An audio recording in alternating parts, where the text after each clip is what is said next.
Well, in the end of '78, things were just about ready to kick off, but I think that this plant got kicked off in 1979.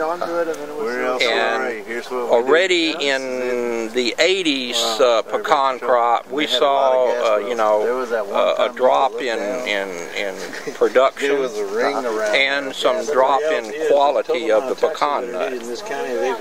And how much and how fast? Well, it started slow, but you know, it was noticeable already in '80 to us, and it just kept on getting worse and worse, and you know, we started trying to figure out what the problem was, and we just kept going and going, and then we started seeing the upper branches of our pecan trees not putting any leaves on them, and so they were dying and falling off, and we'd had to clean them up. And then as time went,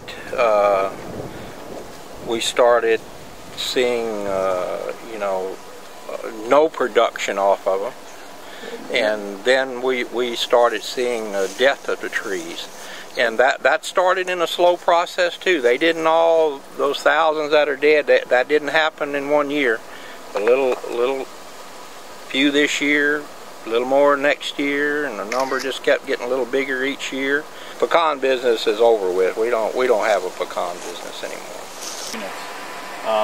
The unit on the left is the third unit. That's the more recent unit, and the stack directly behind it is the stack that was built for it, and it was built with sulfur scrubbers installed. Now that stack in the back, that shorter, fatter one, that actually, if you look closely, it has two stacks inside of it. And that's the new stacks from units 1 and 2 with the scrubbers on. But the flue gas vents, these big huge ducts that take the flue gas out, they basically just built onto the existing ones and built them further out to those new stacks. So they're still sending it through the old flue gas ducts, which run right by the old stacks. And so what Harvey was talking about before is whenever they want, they can just shut these big huge, you know, valves basically, and just vent the unscrubbed air right out the old stacks. And Harvey says he's seen that on a number of occasions already. Customers, you want to call them, that has water meters, and tell them that there's an over amount of arsenic in their water, and they need to stop drinking it, and whatever. Wow. Is that for the whole service area?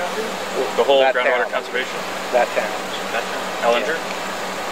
Yeah. Just like a giant umbrella, and it was all shady, and I could come on here and work and clean up and mow and shred and stay cool.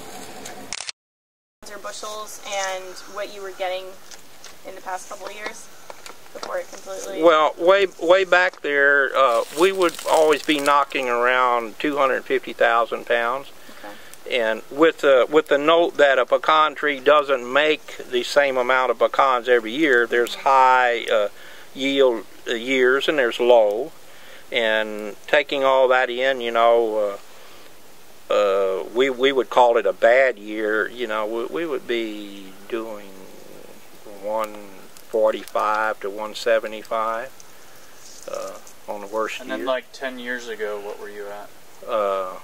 Down to maybe 30 or 40,000.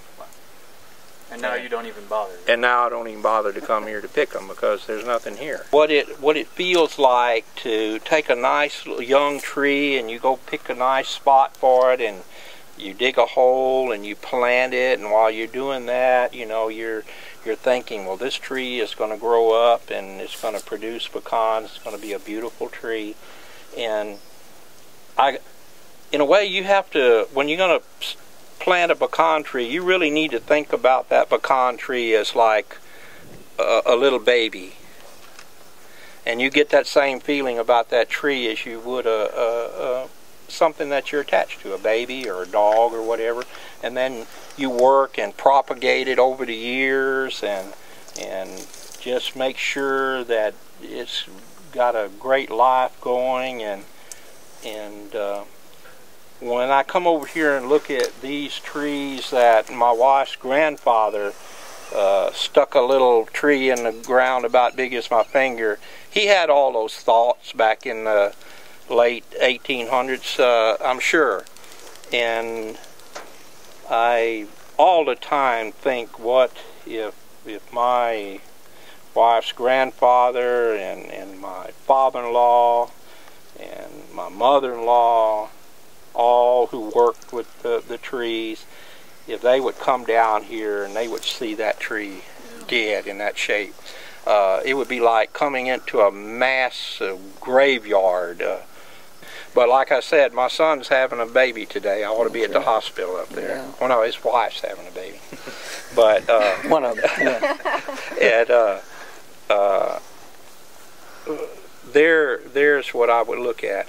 I can say, hey, you know, Grandpa's dead. Y'all can have a lifestyle here, and you don't need to depend on anybody else and go out and work for a corporation or something. You know, there's something different about, and I don't want to say this in any kind of negative way, but I've thought about it a lot of times. We've thought about selling this place out, but I know that there is a difference between a person that owns a piece of land. I mean, whether it's just a piece of land with your house on it, or if it's thousands of acres, knowing that you got that piece of land and you can go there and you can get on it. You got something in this world. If you got a small garden and you go there and you plant it, and then you go over there and you can pick you some vegetables and you put them on your plate, I guarantee you, you're going to think that those are unique vegetables because you did it, and you did it on your own place, and it just gives you a feeling. And I think everybody deserves that, and I want that feeling for my grandkids.